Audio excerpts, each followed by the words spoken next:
So yan, magandang gabi sa inyong lahat. At syempre, this is the first episode. Kaway muna tayo.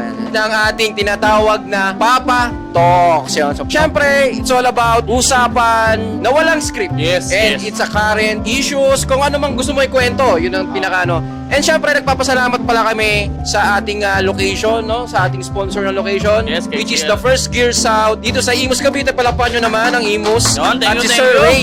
Yan, at ang ating syempre, branded sponsor na AC Care. Kita-kita Yes, nyo naman yes. yun, no? AC Yun, no? Care nasa unahan. Basta may no? care, AC Care. Huwag natin patagalin. Siyempre, pakilala natin yung ating Siyempre, oo, ang mga bisita natin Bisita na natin syempre, for today. bago natin simulan, ipapakilala natin.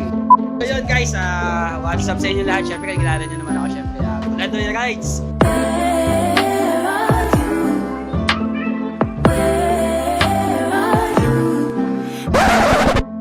So yun, papakilala ko yung katabi natin, Sir Lemor Motovlog.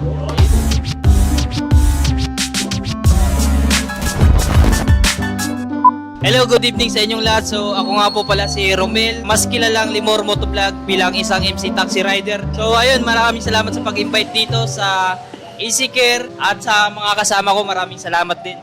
Ang kasunod pala natin na ipapakilala ay walang ibang classmate ng lahat. Teka.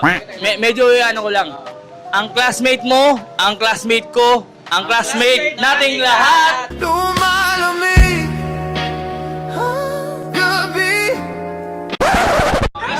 Moto. Hi, classmate! Classmate Moto nga pala. So, maraming salamat sa pag-invite sa akin dito sa Papa Talk, especially kay Sir Ray sa brand namin ng AZ Care. So, maraming salamat. Paalam ba, pwede ba kitang hawakan? So kung sa iba siguro napunta, hindi ko alam kung anong pwede nilang gawin.